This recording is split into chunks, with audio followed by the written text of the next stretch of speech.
Renting out a property and not sure how to handle the income and expenses? If Schedule E seems mysterious, you're not alone. Today, we're quickly reporting rental income and deductions in TurboTax. Welcome back to Guide with Samuel.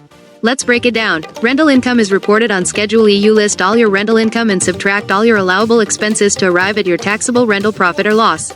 The right section, rental properties. In the Income section of TurboTax, look for Rental Properties and Royalties.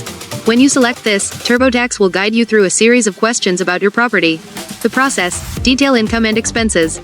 You'll enter the total rent you received. Then, you'll go through a comprehensive list of expense categories: mortgage interest, property taxes, insurance, repairs, utilities, and depreciation. TurboTax will do the math and fill out Schedule E for you.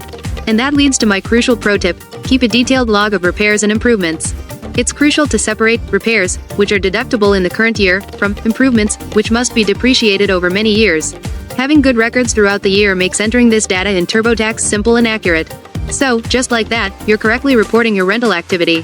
Proper categorization goes a long way in maximizing your deductions and staying compliant.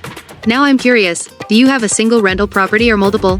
What's been your biggest rental-related expense this year? Let me know your thoughts down in the comments, and subscribe for more clear-cut guides like this one. Thanks for watching. I'm Samuel, and I'll see you in the next video.